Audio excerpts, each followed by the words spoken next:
Okay, so welcome everybody. It is really a pleasure, a privilege for me to introduce Ludovic Ariosto. This is Italian people, but perhaps Sebastiano Ariosto will tell us something about this. Okay. Hi, everyone. My name is Sebastiano Ariosto. I am a PhD student from the University of Uni in Subria. And today I would like to talk to you a little about one of my recent work, that is a universal mean field upper bound for generalization gap of deep neural networks. But let's start from the very beginning. We all know that modern deep neural network have many layers by definition, and million to billions number of trainable parameters. And we also know that this deep neural network, work in the so-called overparameterized regime, where the number of trainable parameter is much larger than the size of the training set. And this is it's a bless for the practitioner, because they can use these algorithms and obtain state-of-the-art performance in generalization error and in training error. But for the theoretician, this is a nightmare, because if you think about that 1 second, the first question that came in your mind is how can this algorithm, this deep neural network, don't overfit this small quantity of data in the modern training set. Okay, so before I start to talk about my works, I have to introduce you the main theory that aims to understanding the learning. That is the statistical learning theory. And this theory has two main assumptions. The first one is that the input-output can be represented as a joint probability distribution. And in this case, we have the input, it's a real number, and the output is binary classification. This is only an example. And but in the real world, we don't know the full joint probability distribution. We only know a small amount of couple of input-output, P, for example. We have P couple of input-output, and this is the so-called training set. Okay, and now we have finished with the data set, and we have to introduce the deep neural network, in general, the algorithms that aim to learn something. Okay, in the statistical learning theory, the algorithm or the deep neural network can be represented as a function that belongs to an hypothesis space, F, calligraphic F. Okay, for having a better idea about how this concept works, you can imagine the hypothesis space as the space of function that is defined when one defines the hyperparameter.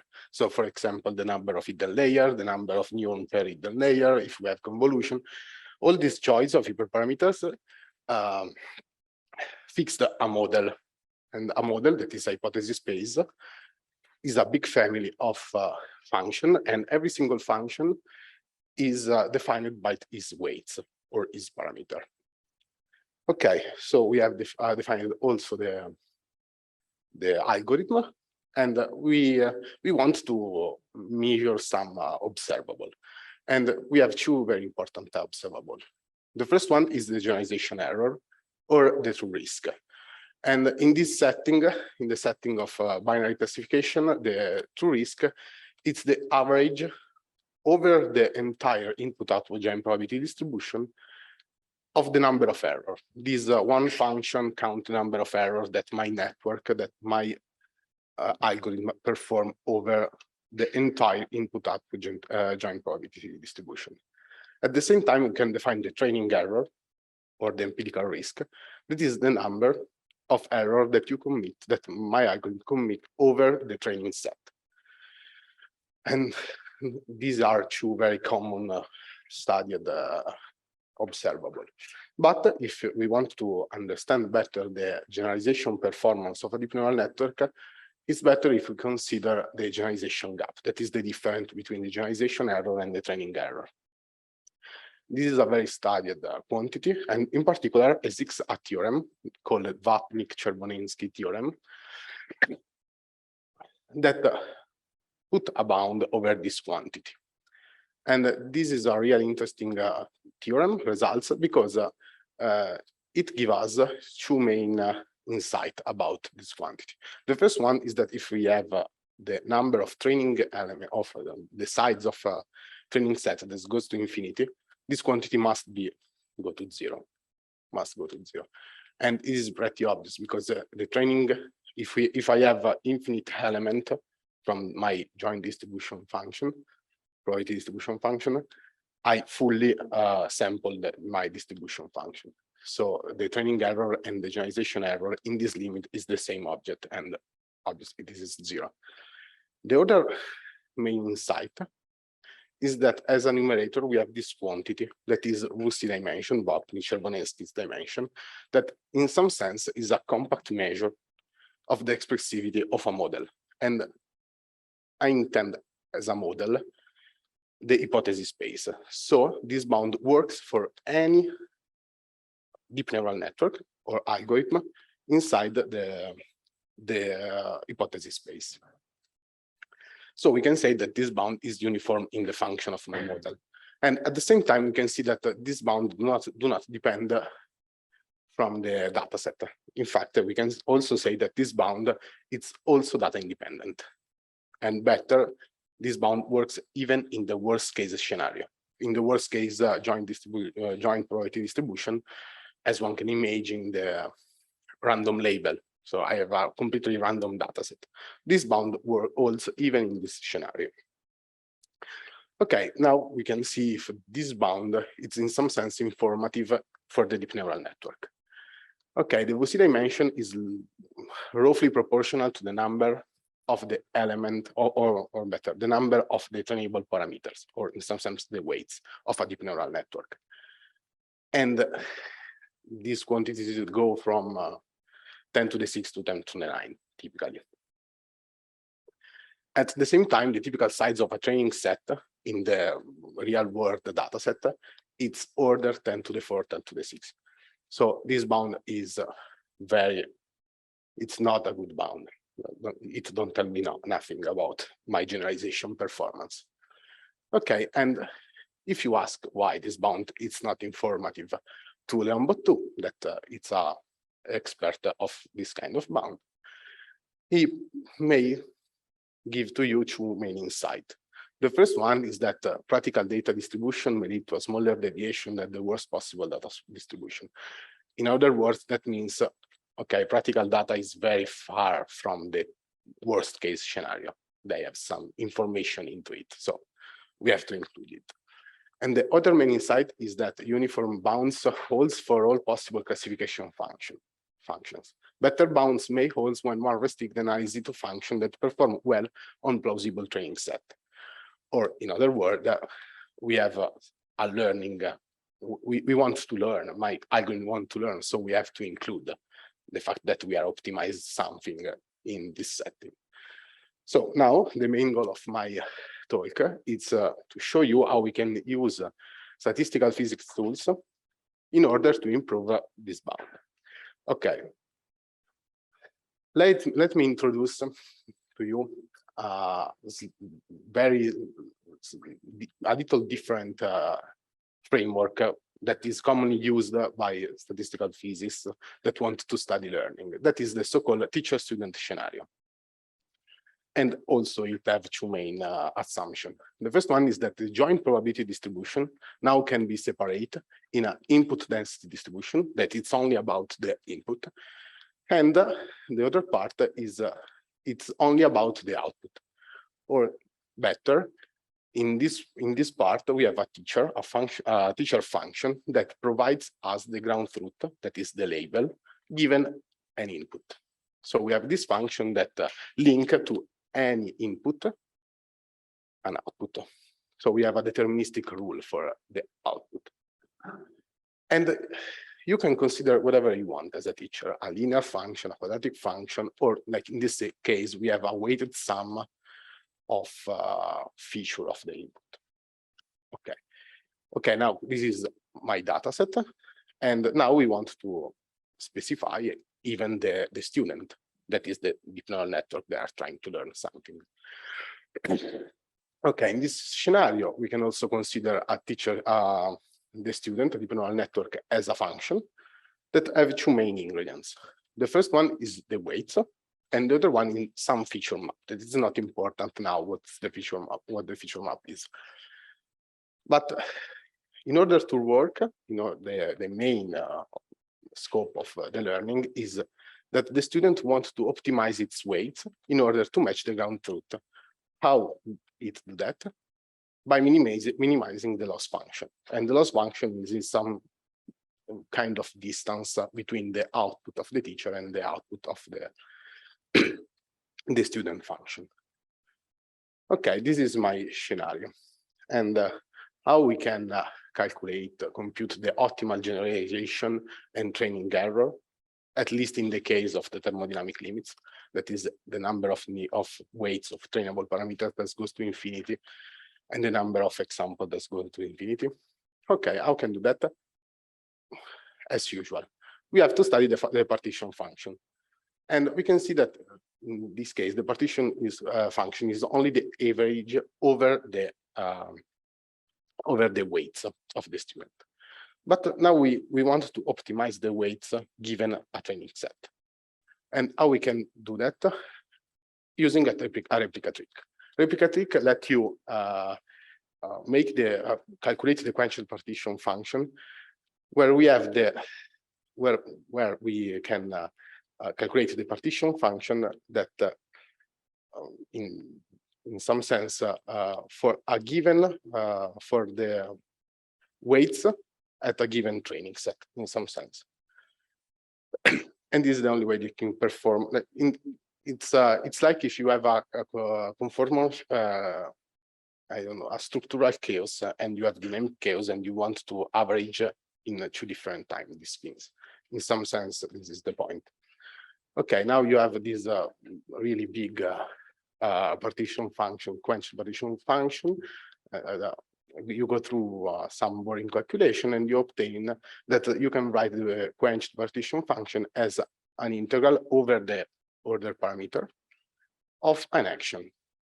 Now you have to perform the limits of the replica trick, and you can use the action to make a saddle point. And so you can obtain an action, and after you can use this action to calculate the average of the observable. I want to state that one thing that when you calculate the average of the observable, you take the limit of beta that goes to infinity. And in some sense, if you do that, you are considered that you are optimizing your weights given a training set. Okay, this is. Can I ask you? Yeah. About the role of the regularization. Of the. I remember we discussed, but I don't remember the answer you gave.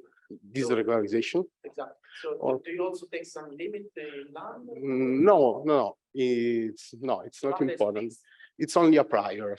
In this calculation, it's only a prior over the weight. So it allows me to use to make a Gaussian integral over the weight. So it's that you play to be able to carry out the calculation, but does it leave some? No, it's not. You can also put lambda to 0 because you have another part of the integral that it's the integral over the loss function that give you another quadratic term. So it's not important. It's just that you commonly use in your learning algorithm, and we want to include it. But it's not, we don't have dependencies of this lambda. It's not really important. Yeah? In the you're taking the limit and going to infinity instead of probably because I mistake. Sorry. Okay, this is also sorry. This is a mistake. You have to consider m that goes to 0. Sorry for this mistake. Okay, and this is the sketch of typical calculation of the teacher-student scenario, and we have some example. Like someone will say that it's a textbook as a size. If you consider linear teacher and linear student, I have found that pretty hard, but someone will say it's a textbook exercise, but we have a solution for that. Okay, we have also a solution in the case of polynomial teacher and polynomial student due to Dritty Koper and Polinski in a very seminal work in the 1999 on the Sapor-Berto machine. Very interesting paper, I suggest to you. Okay, very recently, 2 papers was published, and they perform some calculation in a very different setting, very different scenario. And they obtain exact formula for the generalization and the training errors. And these formula are particularly simple if you consider regression problem and quadratic loss function. And they are simple because they only depend, these formula are really complicated, but they only depend on the number of weights of trainable parameter, the number of the sides of the training set, and on the feature of the student. This is the important part. And these formula are exact. In fact, if you take the feature from the deep neural network, a real trained deep neural network, and use it in this formula can fully capture the learning curves. That is the generalization error and the training error. So this is exact. They are exact. And this fact is very cool. And this is coolest if you consider that this calculation is based on a conjecture, an assumption, an approximation that is called the Gaussian equivalence principle. In fact, during this calculation, you have a probability distribution function that you don't know what it is, but you close your eyes and say, okay, for my calculation, this is Gaussian. And this assumption let you to finish the calculation, go through the calculation. And this is called principle because it's not like an approximation. It's like it's a moral approximation in the sense that for this calculation, you can consider this joint probability distribution function like an Gaussian. So the error that you obtain, it's in some sense 0. And this Gaussian equivalence principle was also theorematized in some setting, not in all settings, not in this setting, but was theorematized for in the case of easy set. Okay, but let me show you what is the setting of this paper. Or better, this is you can always consider a deep neural network, biggest as you want, as a first part, an inner part, that took the input and transformed the input. So we can consider the first part of deep neural network as a feature map.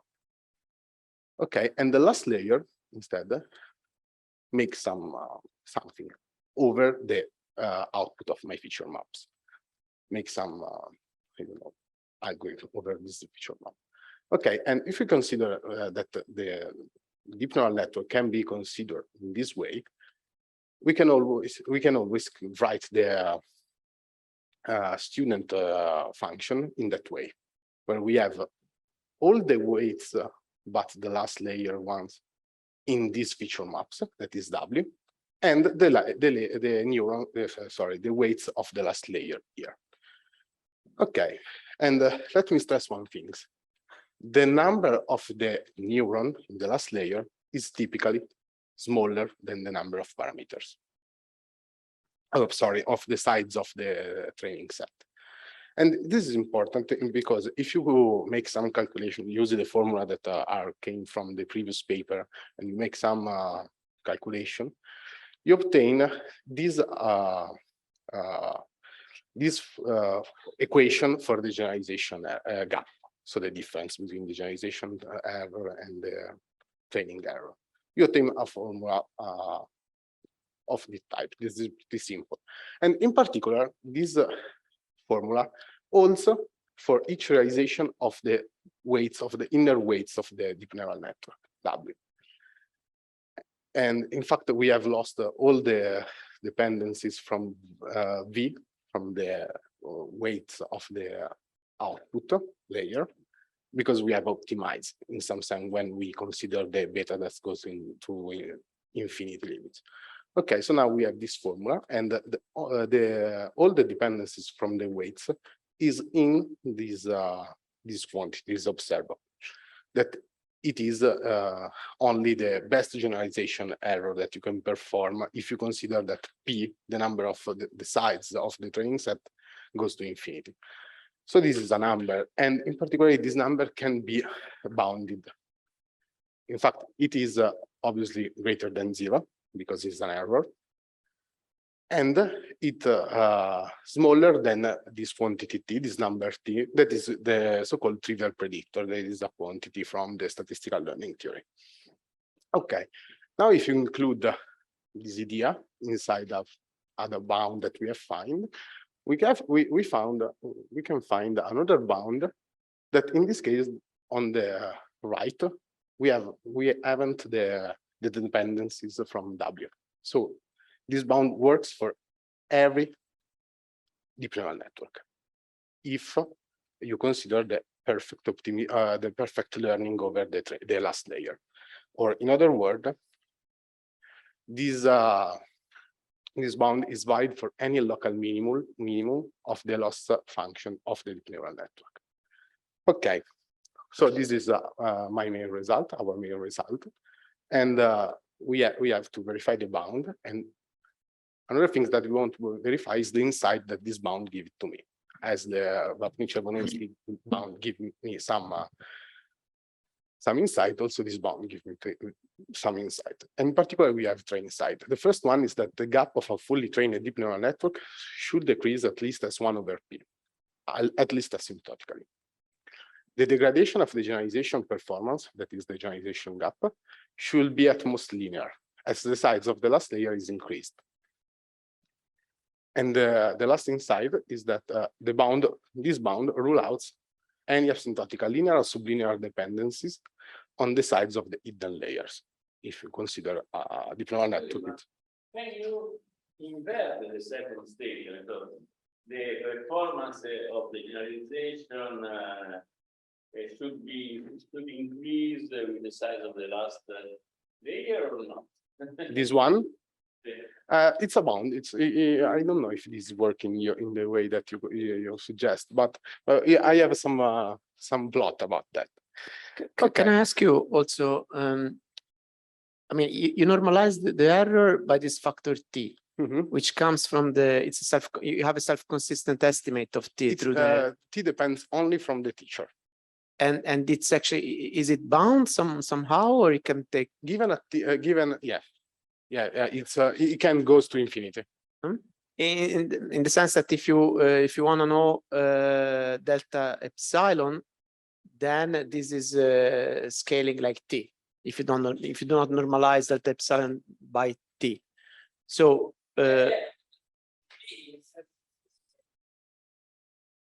it's the typical scale of the teacher.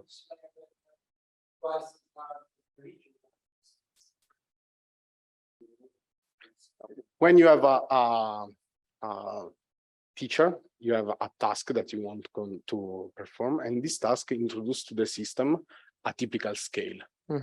And in particular, this quantity is the greatest error that you can make if you don't learn anything.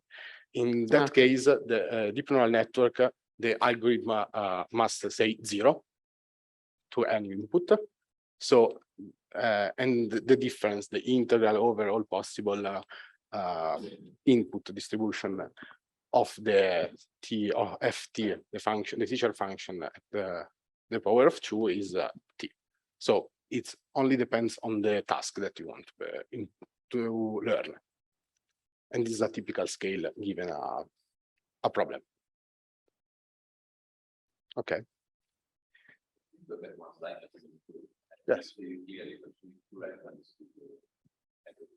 So the part in green, so the part in, yeah, I agree, but the last at this stage are different. No, it depends on the weights, but this division holds for every realization of W. Yes. I'm saying now you want to speak about generalization error associated to what? To retrain the entire network? No. No, you only have to assume this bound holds, or better, the bound that we found holds if you consider the perfect training over the last layer, and for every realization. No. only of the last layer. It's like if you are in a lazy training regime. Lazy training regime is all these bounds are randomly extracted, and they are fixed. And so they cannot commit any generalization. You break. So if you compare with the previous formula that is played, right? That is the V. sorry. So you, at the very end, you have a linear model. No? Mm-hmm. With the pi DNN fixed. Yeah, but So what I'm trying to understand. You want the mic? No, just to understand. So now, do you retrain the network with the new? No. no. No. This is You only optimize the V. Huh? You optimize the V. So given a certain training The V, data, yeah. you pass it through the entire network, and then you optimize the V. only the V. And then this gives you, for one training point, it will give you some predictions, and so some generalization error, and then you will do it again, and you will find. So your problem now is optimizing just the last layer. Yeah, but Okay. this theoretical bound works for every instance of W. But then you will get a generalization error, which is, I guess, associated only with the training of the last layer, having fixed all what was before. Yeah, in fact, Okay, in the formulas that are in this paper that you can find, sorry, in this paper, this formula for generalization and training error depends on the feature. Which are all the rest of the network. Yeah, and this feature contains obviously the weights. Mm-hmm. But if you and even the generalization gap, this formula for the generalization Depends gap on depends on W. on this Yeah. W. Yeah, but this quantity can be bounded with D, Mm-hmm. and this idea, in some sense, if you include this idea, I obtain this new bound. No, where the generalization gap now is in some sense rescaled to the right scale. And Okay. so now here on the right, we have only quantity. I think the setup is clear. That would be able to state that you're just focusing on the generalization gap that is coming from the last layer, which I think. No, because in some sense, yeah, you can this bound Because works even you're bounding that, no? But so you go ahead. Okay, sorry. You say you're bounding the theta. Yeah. So yeah, but that is like the trivial bound, no? The upper bound is the worst thing that can ever happen to this problem, right? Mm-hmm. So I think that answers in the sense that whatever there is inside, it cannot be worse than say one in this. Yeah. In a sense, it's quite a trivial thing. Yeah. No, I'm not saying that. Yeah, I'm it's saying trivial. it worries on. I would say that that this tells us about generalization error associated with the last layer. Yeah, if you perform, then you're computing all together. I understand that. So, but the non-trivial part of what you're putting is the one generalization error of the last layer. While for the previous one, you have a bound to have it's trivial. But so, but I think the setup you were working on is clear. So then, okay. I hope that it's here. And anyway, we have performed some simulation to find if this bound really holds, and if the insights that this bound gives to me are correct. Okay, the black-green line is the bound, and in all the plot, and we can see that this bound holds at least asymptotically in difficult task. In this regime that is not the thermodynamics regime. It not holds, but typically it holds at least at P or N out to go to infinity. Yeah, sorry. To be fully clear, these are networks. Yeah. This is a fully trained network. Yeah, but even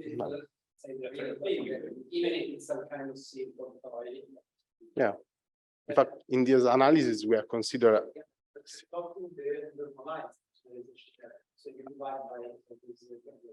Yeah, because it's 1 million and the huge. But a scale. You have to include the right scale. If you're trying to evaluate the you start in the beginning from the observation that the known bound for the generalization error is the way it evaluates. Yeah, but this bound comes from Mathematica. Say that actually also in your case, you might be very relevant means in physics because of the part in T, which are factorized around the point where it starts. So, I mean, take a look at The Vapni-Chervonesky's bound is a mathematical bound and is also rescaled in some sense. Let's focus on that side. This is what you showed us in first 7. Yeah, it's yeah. This you say that could be very large.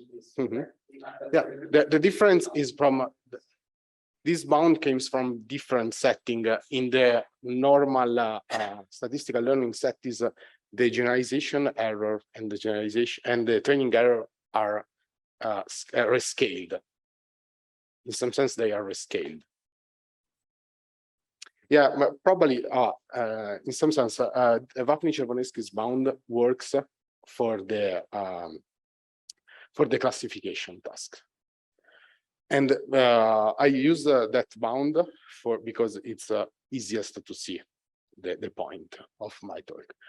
But if you consider regression, like in my case, you have to consider the Rademacher complexity.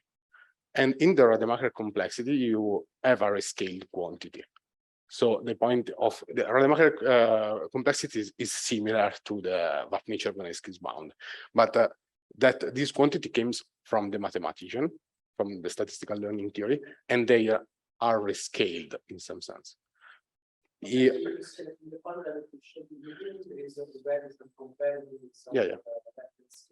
Yeah, they are.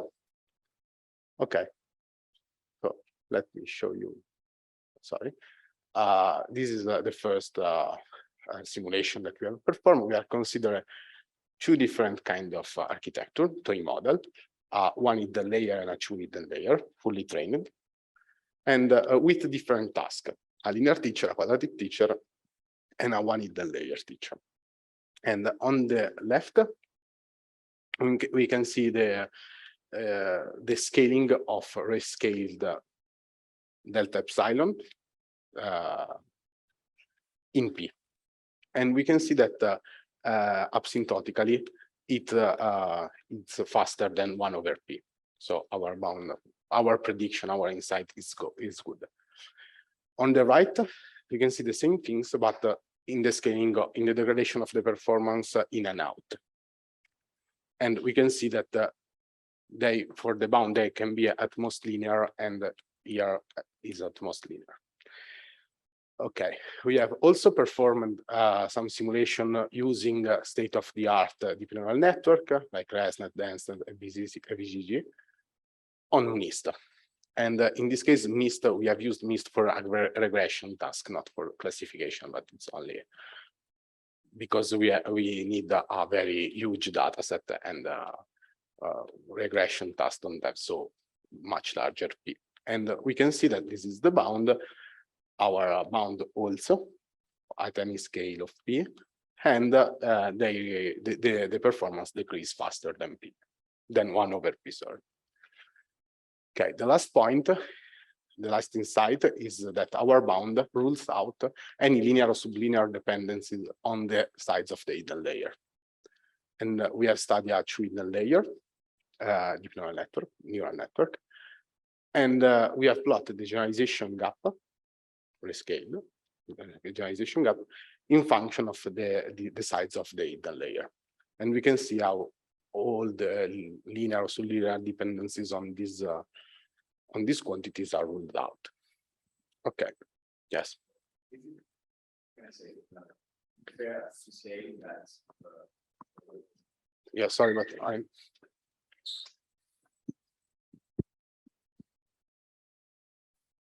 is it somehow fair to say that as soon as you touch the bound, you are entering in the lazy training regime? I don't know. Yeah. I can't give to you a good question, but because also in the lazy training regime, this is an upper bound. Okay, I see. I see. So I can give you a yes or no question. Okay, okay. Thank you. Okay, so I have concluded, and in my work, in my recent work, I have found a more stringent and universal asymptotic upper bound for the generalization gap in deep neural networks. And one of the possible next step can be find a way to treat deep neural network analytically with a fixed training instance. And on my recent, this is the recent work, you can find some intuition about that. And the second possible next step can be find where and when the Gaussian equivalence principle holds and what happens when it fails. So thanks to you, to organizer, and to my collaboration, Pietro, Rosalba, Francesco, and Marco. Thank you.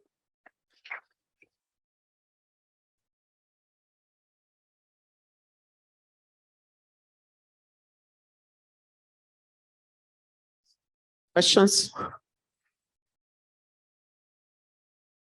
Franco?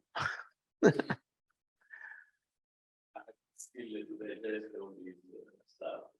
But what I was wondering, in some sense, it is like as you have proven that you can condense all the internal layers into just this optimal function, or not? Is a philosophic. This is a philosophical question, because the creation of a feature map is a very difficult things, or better, you have to do it because to transform your very complex data set in some sense separable, linear separable data. So your perception is Yeah, in fact, the final. yeah, you consider, yeah, if you consider in this way deep neural network, you have a transformation and a perceptron, and this is the philosophy of this calculation. But obviously the transformation of the input cannot be represented as a single layer or a single feature map, and not an nested one. So in principle, you could backtrack this and reconstruct. In the case of a linear deep neural network, you can do that. Sure. But if you have a non-linearity function, you cannot.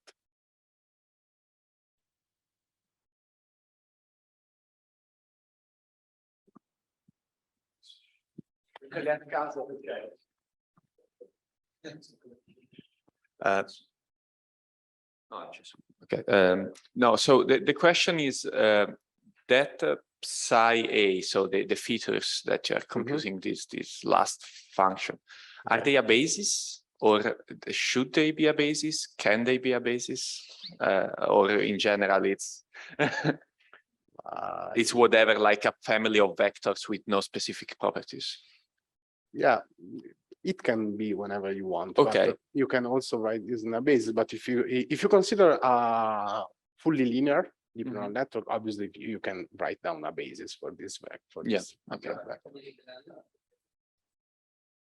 No, it's not a base. It's not a basis for It doesn't have to be, but it can be. It can be. Okay. If in the case of linear deep neural network, yes.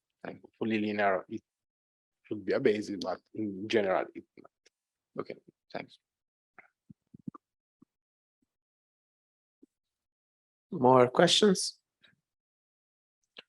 Can you say something about this? The last slide you had, the Gaussian inequivalence or something. Can you say something about this, just to make sure that it is, yeah.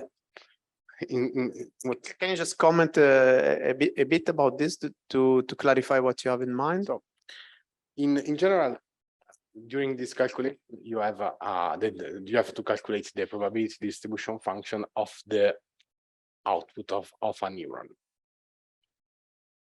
And in the thermodynamic limits, you close your eyes and say, okay, the output of this neuron is Gaussian. The probability distribution of the output of this neuron Gaussian. And the Gaussian equivalence principle tells you, in some sense, okay, probably it's not a Gaussian, but for this calculation, you can consider it as a Gaussian, and the error that you obtain is really small, or this is the Gaussian equivalence principle. I can tell you that it's all in any case. Yeah. And I just wanted to check that it's the same thing that you were explaining the other day on the blackboard. And you mentioned that actually when learning takes place, then you have non-Gaussian features, which would be interesting to address. Okay. Probably like because yeah. I mean, the point is not so much to believe that these things are actually Gaussian, but that let's say the thermodynamic quantities we are trying to compute, the gap, the generalization error, etc., only depends on the second moment of the teacher and the student, which means only pick up the Gaussian part. Now, why they should do this, to me, it's a mystery. I have not the faintest idea. Maybe the people who introduced this as a better control.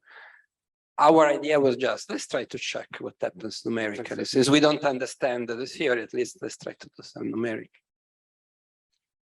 It's mine. Yeah. I agree with you.